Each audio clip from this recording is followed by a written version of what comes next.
23-24 ఏళ్ళు ఉన్నోడు 15 ఏళ్ళు అంటే 37 ఏళ్ళు వచ్చినాయి అధ్యక్ష. పిల్లలు కూడా అయిపోయారు, పెళ్లిళ్ళు అయిపోయి, పిల్లలు అయిపోయి, వాళ్ళు ముసలోళ్ళు అయిపోయే పరిస్థితి ఉంది అధ్యక్ష. ఉమ్మడి రాష్ట్రంలోనే 563 గ్రూప్ 1 పోస్టులు ఇవ్వలేదు అధ్యక్ష. మన ప్రభుత్వం వచ్చిన తర్వాత ఫిబ్రవరిలో 563 గ్రూప్ 1 పోస్టులకు నోటిఫికేషన్లు ఇచ్చి, ప్రిలిమ్స్ చేసి, మెయిన్స్ చేసి, రిజల్ట్స్ పెట్టి, ఈ రోజు రిజల్ట్స్ ఇచ్చి 563 గ్రూప్ 1 అధికారులను నియమించడానికి పునాదులు వేసినాం. రాబోయే 30 రోజుల్లో తెలంగాణకు 563 గ్రూప్ 1 ఉద్యోగస్తులు రాబోతున్నారు అధ్యక్ష. ఇదే కాదు అధ్యక్ష, గ్రూప్ 2లో కూడా లక్షలాది మంది సంవత్సరాల కొద్ది ఎదురు చూస్తుంటే 783 పోస్టులు గ్రూప్ 2లో కూడా ఇవ్వడానికి రోజు ప్రభుత్వం రంగం సిద్ధం చేసింది. అదేవిధంగా గ్రూప్ 3 1365 పోస్టులను అభ్యర్థులను తొందరలోనే నియామకాలు చేపట్టబోతున్నాం అధ్యక్ష. 11,000 డిఎస్సి పోస్టులు ఇచ్చినాం అధ్యక్ష. గ్రూప్ 1, గ్రూప్ 2, గ్రూప్ 3 రాబోయే 40 రోజుల్లో నియామకాలు చేపట్టబోతున్నాం అధ్యక్ష. ఇది యువత పట్ల మాకున్న చిత్తశుద్ధి. మా ఉద్యోగాల కోసం కాదు, ఏ ఎల్పీ స్టేడియంలో మేము ఉద్యోగ ప్రమాణం చేసినామో, నేను నా మంత్రివర్గ సహచరులు అదే ఎల్పీ స్టేడియం సాక్షిగా తలలు లెక్కబెట్టి ఇన్ని ఉద్యోగాలు ఇచ్చిన చరిత్ర మాది. మేము తెలంగాణ ప్రజలకు ఇచ్చిన మాట ఇది అని నేను చెప్పదలుచుకున్నా అధ్యక్ష. అందుకే ఈరోజు ఈ సమావేశంలో ప్రధాన ప్రతిపక్ష నాయకుడు చంద్రశేఖరరావు గారు ఉండి ఇంకా ఏమైనా వారి అనుభవాన్ని రంగరించి 40 సంవత్సరాల ప్రజా జీవితంలో ఉన్న చంద్రశేఖరరావు గారు కొన్ని సూచనలు చేసి వారి అనుభవాన్ని ఒకవేళ తెలంగాణ ప్రజలకు వినియోగించుంటే నాకేం అభ్యంతరం లేకపోతుంది అధ్యక్ష. వారి వయసులో పెద్దవారు, అనుభవంలో పెద్దవారు, వారికి ఉన్న పరిణతి వేరు. వారి సూచనలు ఇస్తే నేర్చుకోవడానికి నాకు అభ్యంతరం లేదు అధ్యక్ష. నేను జడ్పీటీసీ, ఎమ్మెల్సీ, ఎమ్మెల్యే, ఎంపీగా పనిచేసిన, మంత్రికి ఎప్పుడు పనిచేయలేదు, డైరెక్ట్గా ముఖ్యమంత్రిగా చేస్తున్నాను. నేను కూడా ఏదైనా సూచన ఇస్తే తీసుకుంటా అధ్యక్ష. ఎన్టీ రామారావు గారు డైరెక్ట్గా ముఖ్యమంత్రి అయిన, నరేంద్ర మోడీ గారు డైరెక్ట్గా ముఖ్యమంత్రి అయినరు, వాళ్ళందరూ కూడా డైరెక్ట్గా ముఖ్యమంత్రులు అయినా కూడా పరిపాలన అందించలేదా అధ్యక్ష? సో నువ్వు అయినావు కాబట్టి నీకేంది లేదు, నువ్వు కాబట్టి దిగు, నీది మా సామాజిక వర్గం కాబట్టి కాదు కాబట్టి నీకు తెలివి లేదు. ఏంటి అధ్యక్ష ఇది? అందుకే అధ్యక్ష విద్యా వ్యవస్థ, ఉద్యోగాలే కాదు ఈరోజు విద్యా వ్యవస్థ మీద కూడా మాట్లాడుకుందాం అధ్యక్ష. ఈ విద్యా వ్యవస్థలో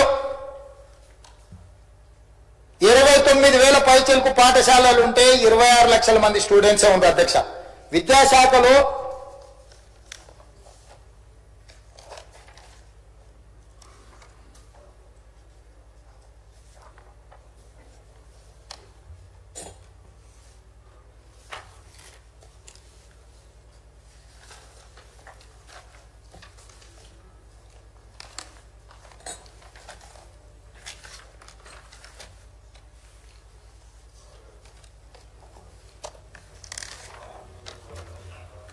విద్యాశాఖలో అధ్యక్ష ప్రభుత్వ పాఠశాలలు 2014-15లో 24,85,000 మంది విద్యార్థులు ఉన్నారు అధ్యక్ష. నాడు 2023-24 సంవత్సరానికి వచ్చే వరకల్లా 18,06,000 మంది విద్యార్థులు అయినారు అధ్యక్ష. 27.30% ప్రభుత్వ పాఠశాలల విద్యార్థులు తగ్గిపోయినారు అధ్యక్ష. దాదాపుగా 7 లక్షల మంది ప్రభుత్వ తెలంగాణ రాష్ట్రం ఏర్పడ్డ తర్వాత, తెలంగాణ రాష్ట్రం వచ్చిన రోజు 24,85,000 మంది ప్రభుత్వ పాఠశాలల్లో తెలంగాణలో విద్యార్థులు చదువుకుంటుంటే 23-24 సంవత్సరానికి ఘనత వహించిన చంద్రశేఖరరావు గారు ఇంతకుముందు వారు విద్యాశాఖ పట్ల ముఖ్యమంత్రి గారు సమయం లేదు, శాఖను పట్టించుకుంటలేరన్నారు. వివరాలు మా బట్టి గారు చెప్పిండ్రు, అంత లోతుకి వెళ్ళదలుచుకోవాలి. కానీ ఒక విషయం చెప్పదలుచుకున్నా, వారు బాధ్యత తీసుకున్న రోజు 24,85,000 మంది విద్యార్థులు ఉంటే వాళ్ళు దిగిపోయే నాటికి అది 18,06,000 మందికి పడిపోయింది అధ్యక్ష. 27.30% విద్యార్థులు ప్రభుత్వ పాఠశాలలలో పడిపోయినరు. ఈ రోజు ప్రైవేట్ లో 11,000 పైచలకు పాఠశాలలు ఉంటే 36 లక్షల విద్యార్థులు చదువుకుంటుంటే 29,000 పాఠశాలలు ప్రభుత్వంలో ఉంటే 24 లక్షల మంది ఈ రోజు ప్రభుత్వంలో లెక్కలు తేలుతున్నాయి అధ్యక్ష. Residential, private school, residential and day schools మొత్తం లెక్క కడితే ఇంత నిర్వీర్యాన్ని చేసి మొత్తం ప్రైవేట్ కార్పొరేట్ కంపెనీలకు అప్పచెప్పాలి అని ఆంధ్ర నుంచి వచ్చిన ఇన్స్టిట్యూట్లకు మొత్తం విద్యా వ్యవస్థని అప్పచెప్పేసి మీరు వదిలేస్తే విద్యా కమిషన్ వేసి ఫీజుల కాడ నుంచి స్ట్రక్చర్ చేయాలి, విద్యాశాఖను ప్రక్షాళన చేయాలని సమూలమైన మార్పులు తీసుకురావాలని అన్ని రకాలుగా తాపత్రయపడి డిఎస్సి నోటిఫికేషన్ ఇచ్చి టెట్ పరీక్షలు 55 రోజులలో నిర్వహించి 11,000 మంది టీచర్ల నియామకం చేసిన అధ్యక్ష. 10 సంవత్సరాలు ప్రమోషన్లు లేకుండా ఉన్నా 20 సంవత్సరాలు ప్రమోషన్లు లేకుండా ఉన్నారు, 10 సంవత్సరాలు ట్రాన్స్ఫర్స్ లేకుండా ఉన్నారు. 20 ఏళ్ల ప్రమోషన్లను లాంగ్వేజ్ పండిట్స్ తో సహా 22,000 మందికి ప్రమోషన్లు ఇచ్చిన 36,000 మంది టీచర్లకు బదిలీలు చేసి చిన్న వివాదం లేకుండా టీచర్ల బదిలీలు చేసిన అధ్యక్ష. ఐఏఎస్లను బదిలీ చేయడం అల్క కానీ టీచర్లను బదిలీ చేయడం ఎంత కష్టం నీకు తెలియదా అధ్యక్ష? ఎంత చైతన్యం ఉంటుంది వాళ్ళలో. అయినా చిన్న వివాదం లేకుండా 36,000 మంది టీచర్లను బదిలీ చేసిన అధ్యక్ష. 11,000 మంది టీచర్ల నియామకాలను చేపట్టారు. 14 యూనివర్సిటీలకు వైస్ ఛాన్సలర్లను నియమించిన అధ్యక్ష నేను విద్యాశాఖ బాధ్యత తీసుకున్న తర్వాత. ఇది నా చిత్తశుద్ధి. 40% డైట్ ఛార్జెస్ పెంచిన, 200% కాస్మెటిక్ ఛార్జెస్ పెంచిన. ఎవరుంటారు అధ్యక్ష diet charges cosmetic charges? SC ST BC మైనారిటీల పిల్లలు లేరా?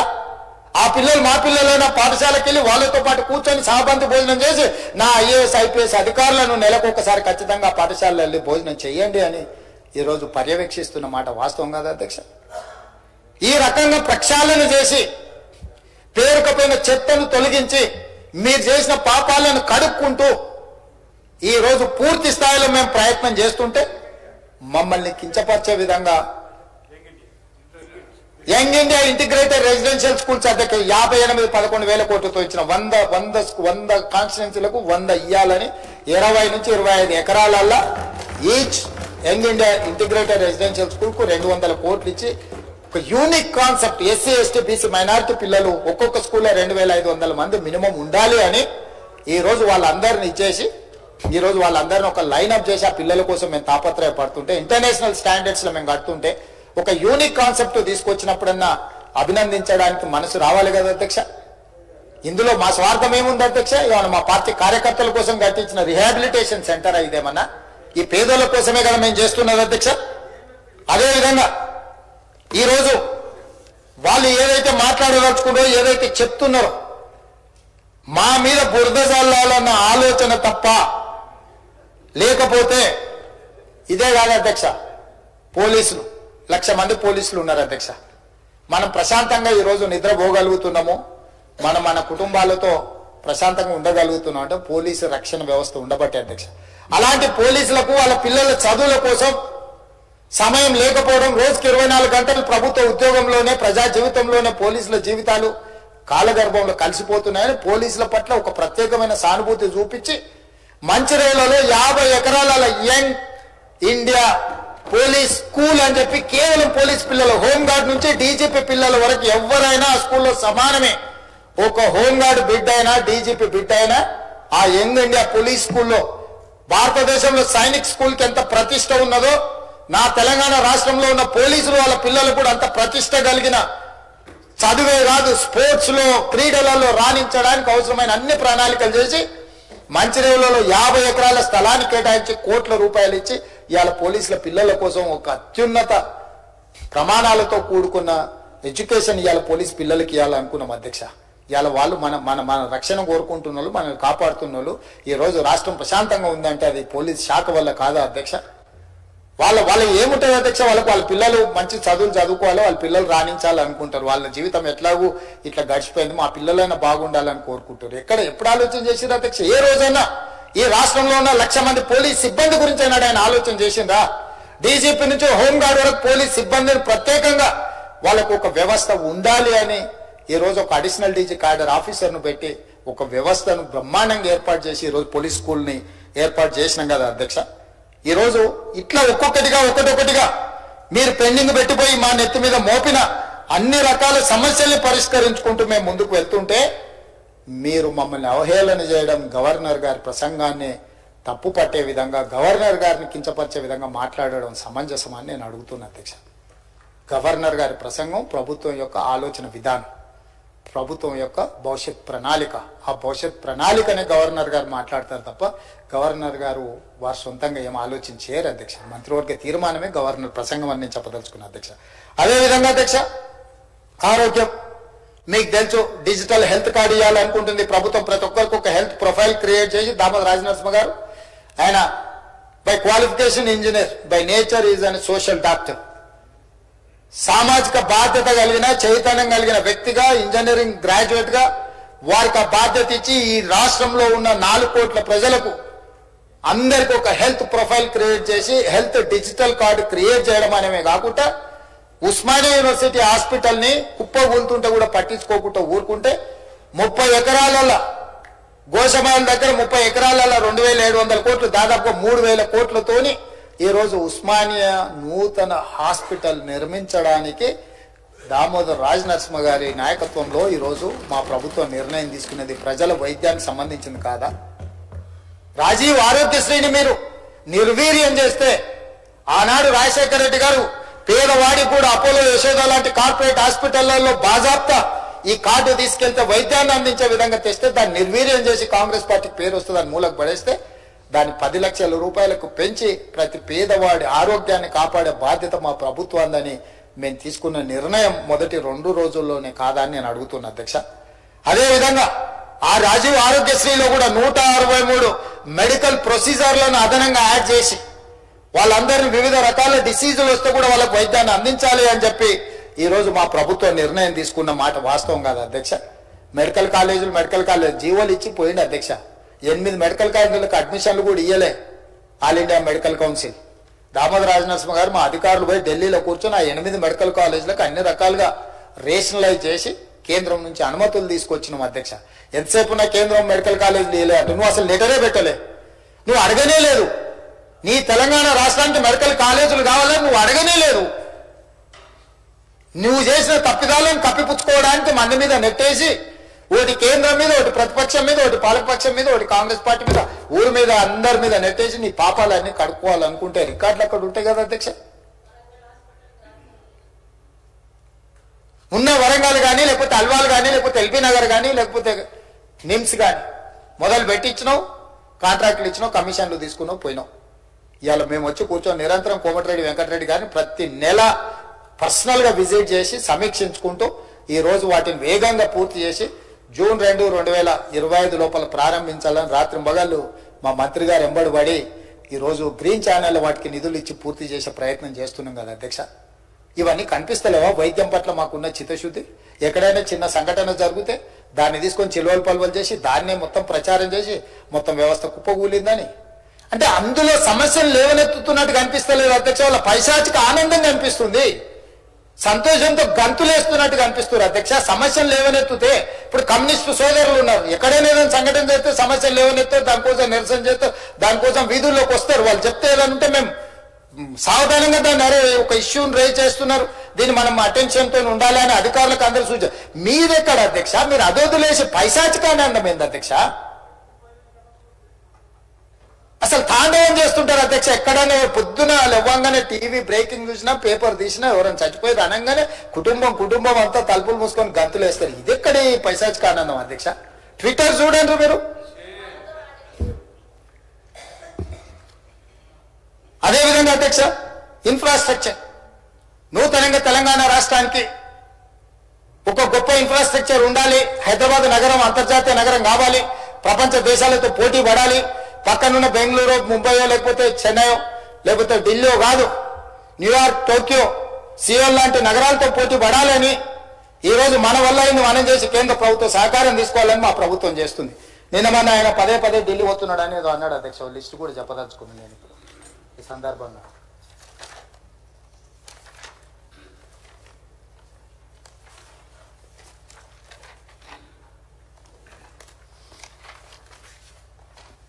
కాగితం మీ దగ్గర ఉందా?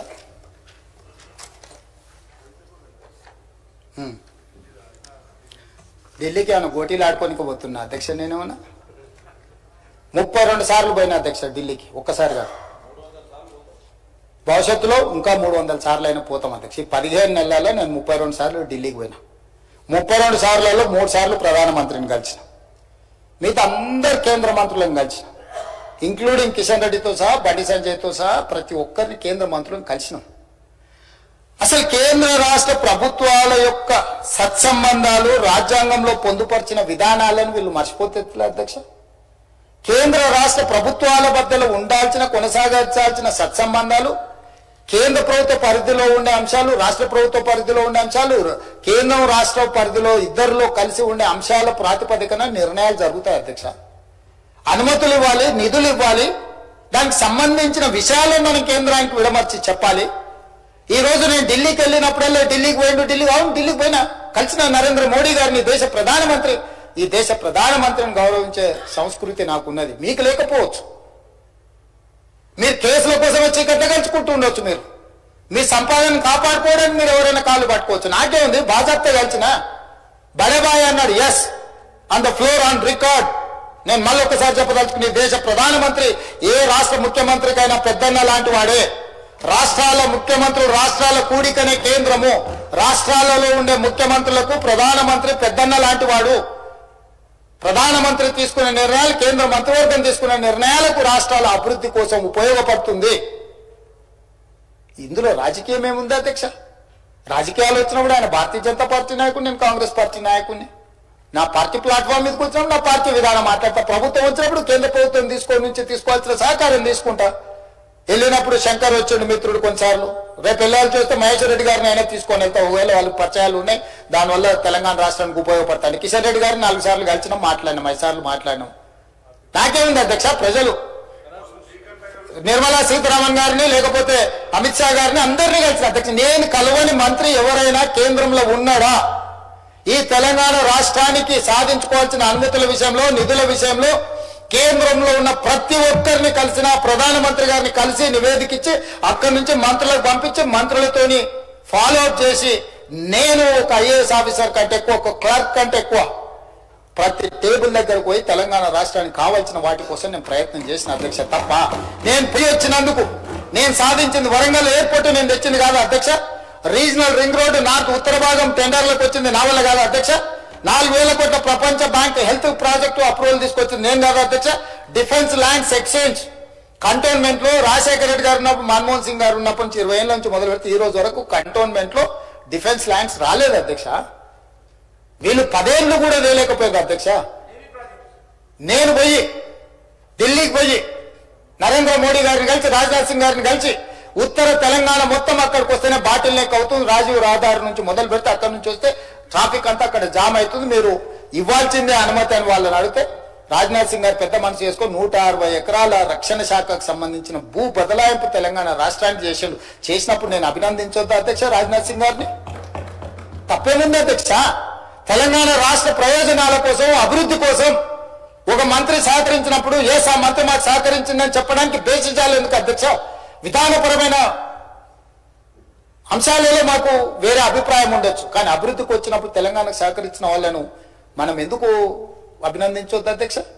ఈ రోజు డిఫెన్స్ ల్యాండ్స్ సాధిస్తే ఆయన ఎప్పుడో 2015-16లో పోయి కాగితం ఇచ్చి వచ్చినా దాని ట్విట్టర్లో పెడతాడు. అసలు కొంచెమన్నా అదేదో మా ఆది శ్రీనివాస్ అన్నది ఉండాలి కదా అధ్యక్ష. అరే నేను పోయి కూర్చొని మంత్రులను కలిసి, అధికారులను పిలిచి, ఆయన పాప పెద్ద మంచి రాజ్నాథ్ సింగ్ గారు అందరిని పిలిచి సమీక్ష చేసి, అరే యంగ్ చీఫ్ మినిస్టర్ వచ్చినాయి, మనం చేయాలి, తెలంగాణకు మనం చేయాల్సిన అవసరం కూడా ఉందని ఆయన పిలిచి ఇస్తే దాన్ని తప్పుపడతారు రాజ్నాథ్ సింగ్ గారిని కలిసింది. అదేవిధంగా Indian institute of handloom technology Piyush Goyal ని కలిసి 10 ఏళ్ళు మీరు దేలేంది, ఆంధ్రప్రదేశ్ లో నెల్లూరు దగ్గర ఉంది అధ్యక్ష Indian institute of handloom technology. చూడడానికి ఇక్కడ చదువుకోవాలంటే నెల్లూరు పోవాలి. నేను వెళ్ళి పీయూష్ గోయల్ ని కలిసి నేను సాధించుకొని వచ్చిన అధ్యక్ష. దానికి కొండా లక్ష్మణ్ బాపూజీ పేరు పెట్టాను. అదేవిధంగా పిఎం మిత్ర పార్క్ వరంగల్ ఏదైతే టెక్స్టైల్ పార్క్ ఉందో దానికి పెండింగ్ నిధులు ఉంటే సాధించుకొని వచ్చిన. నిమ్స్ జైరాబాద్ కి 1,200 కోట్లు ప్రాజెక్ట్ అప్రూవల్ కాదు, 1,200 కోట్లు తీసుకొచ్చిన అధ్యక్ష. అదేవిధంగా కాచిపేట రైల్వే కోచ్ ఫ్యాక్టరీ 2014లో పునర్విభజన చట్టంలో పొందుపరిచిన రైల్వే కోచ్ ఫ్యాక్టరీ 10 ఏళ్ళు నువ్వు సాధించకపోతే పల్లెకిలు ఇచ్చుకుంటే కూర్చుంటే ఢిల్లీకి వెళ్ళి అశ్విని వైష్ణవ్ తో నేను మాట్లాడి ఈరోజు రైల్వే కోచ్ ఫ్యాక్టరీని కేంద్ర ప్రభుత్వం నుంచి మనం సాధించుకున్నాం అధ్యక్ష. ఇవాళ మెట్రో రైల్ ఎక్స్టెన్షన్ మీద మనము కేంద్ర ప్రభుత్వాన్ని సంప్రదిస్తున్నాం. Regional ring road southern part కు మనం అడుగుతున్నాం. మూసీ నది పరివాహక ప్రాంతంలో నిధుల కోసం ఈరోజు కేంద్ర ప్రభుత్వాన్ని పదే సంప్రదిస్తున్నాం. రేపు జరగబోయే భారత్ సమ్మిట్, ఏప్రిల్లో జరగబోయే భారత్ సమ్మిట్ 100 ప్రపంచ దేశాల నుంచి మేధావులందరూ తెలంగాణకు వచ్చి తెలంగాణ రైజింగ్ 2050 పాలసీ డాక్యుమెంట్ లో పార్టిసిపేట్ చేయడానికి ప్రపంచంలో ఉన్న 100 దేశాలకు సంబంధించిన ప్రతినిధులు, పాలనలో ఉన్న వాళ్ళని తెలంగాణ రాష్ట్రానికి ఆహ్వానించడం. మీరు విదేశాంగ శాఖ మాకు సహకరించాలని జైశంకర్ను కలిసి రిక్వెస్ట్ చేసినాం. మే నెలలో మే 7 నుంచి మే 31 వరకు ప్రపంచ మిస్ వరల్డ్ ప్రపంచ అందగత్తెల పోటీ మన హైదరాబాద్ నగరంలో నిర్వహించబోతున్నాం అధ్యక్ష. 72 సార్లు నిర్వహిస్తే ఈ దేశంలో ఒక్కసారి అమితాబ్ బచ్చన్ ఒక్కసారి ముంబైలో చేసిండు అధ్యక్ష. ప్రపంచ దేశాలలో జరిగింది అధ్యక్ష. ఇవాళ ఈ హైదరాబాద్ నగరం మన టూరిజాన్ని ప్రపంచ దేశాలకు తెలియజెప్పడానికి టూరిజం డిపార్ట్మెంట్ నేతృత్వంలో ప్రపంచ దేశాల అందగత్తెల పోటీలు ఇవాళ హైదరాబాద్ నగరంలో మనం తీసుకొచ్చాం అధ్యక్ష. మిస్ వరల్డ్ మే 7 నుంచి మే 31 వరకు హైదరాబాద్ నగరంలో జరగబోతుంది. 140 దేశాలకు సంబంధించిన ప్రతినిధులు 3000 టీవీ ఛానల్స్ మీడియా ఛానల్స్ ఇవాళ నెల రోజులు తెలంగాణ రాష్ట్రంలో ఉండబోతున్నాయి అధ్యక్ష. వాటికి సంబంధించిన క్లియరెన్స్లు గవర్నమెంట్ ఆఫ్ ఇండియా నుంచి తీసుకోవడానికి ఎక్కడ ఇబ్బంది జరగొద్దు అని చెప్పి జయశంకర్ గారిని కలిసిన అధ్యక్ష. స్టేట్ ఇంట్రెస్ట్ లో నేను ఢిల్లీకి వెళ్తే నేను ఇంకోసారి లెక్క చెప్తా అధ్యక్ష. నేను ఎప్పుడు అయినా కమర్షియల్ ఫ్లైట్ 1-2 సార్లు ఏమైనా చార్టర్ ఫ్లైట్ లో పోయినేమో, ఎప్పుడు అయినా సామాన్యులతో పాటు కమర్షియల్ ఫ్లైట్ లో మామూలు టికెట్ కొనుక్కొని పోయినా అధ్యక్ష. ఎన్నిసార్లు నేను మీలాగా దుబారా చేయలే. ఏడికి పోయినా దేవుడికి మొక్కుతే గవర్నమెంట్ పైసలు ఇస్తాం, మొక్కుడేమో ఈయన పైసలేమో గవర్నమెంట్వి. కిలోల కొద్ది బంగారము మొక్కు ఏదైనా ఉంటే వ్యక్తిగతం అధ్యక్ష. ప్రభుత్వం సొమ్ముతో ఎవరు మొక్కుబడులు తీర్చుకోరు అధ్యక్ష. ఏడికి పోయినా అన్న చార్టర్ ఫ్లైట్లలో పోయి నేనేమన్నా అట్లా దుబారా చేసిన అధ్యక్ష. లెక్క తీస్తాం, దాన్ని కూడా లెక్క తీస్తాం. మీరెన్నిసార్లు పోయారు, ఎక్కడెక్కడికి పోయారు, నేను ఎక్కడికి పోయినా, నేను పోయినప్పుడల్లా ఏం సాధించుకొని వచ్చినా ఏం తెచ్చినా మీ కర్పమంటే ఏందో నాకు అర్థం కావట్లేదు అధ్యక్ష. కేంద్ర ప్రభుత్వంతో సత్సంబంధాలు మోడీ గారితో నవ్వుకుంట ఫోటో దిగితే చూసినావా, మోడీతో ఫోటో దిగిండి అంటే ఆయన ప్రధానమంత్రి. సహకారం అడుగుతున్నాం మనము ముఖ్యమంత్రిగా. రాని విషయాలు ఏమన్నా ఉంటే మనం పోరాడుతున్నాము. పోరాటంలో ఏమన్నా వెనకాడి చేసినామా? అదేవిధంగా పూడూరులో 10 ఏళ్ళు నువ్వు పక్కన పెడితే లో ఫ్రీక్వెన్సీ నేవీ రాడార్ స్టేషన్ మీకు తెలుసు, తమకి పక్కన పూడూరు దగ్గర 3000 ఎకరాలు. దేశ భద్రతకు సంబంధించి 10 ఏళ్ళు నువ్వు అడ్డం పెట్టి ఆ ప్రాజెక్టును పక్కన పెట్టినావు. ఆ ప్రాజెక్ట్ ఎంత కీలకం అంటే బే ఆఫ్ బెంగాల్ ఎక్కడైనా శత్రు దేశాల నుంచి సంబంధించిన ఏదైనా ప్రమాదం ఈ దేశానికి పొంచి ఉంటే అక్కడ చిన్న కదలిక కదిలినా ఇక్కడ నుంచి రీడ్ చేసి ఎంబడే మన నిఘా వ్యవస్థలను అప్రమత్తం చేయడానికి అవసరమైన ప్రాజెక్ట్ అది. 3000 కోట్ల రూపాయలతో ఇక్కడ జరిగితే నువ్వు పెండింగ్ పెడితే తక్షణమే ఆ 3000 ఎకరాల భూమిని క్లియర్ చేసి ఆ ప్రాజెక్టును తీసుకొచ్చి ఈ రోజు దేశ భద్రత విషయంలో రాజకీయాలకు అతీతంగా నేను వ్యవహరిస్తే నువ్వు ధర్నా చేస్తావా? ఈ దేశమే భద్రంగా లేకపోతే, ఈ దేశానికి రక్షణ లేకపోతే, ఈ దేశాన్ని రక్షించే సైనికులకు సహకరించకపోతే నీకు దేశభక్తి ఉన్నట్ట లేకపోతే దేశ ద్రోహివా నువ్వు అని నేను అడుగుతున్నా అధ్యక్ష ప్రతిపక్ష పార్టీని. నాకేముంది అధ్యక్ష, అక్కడ నేవీ లో ఫ్రీక్వెన్సీ నేవీ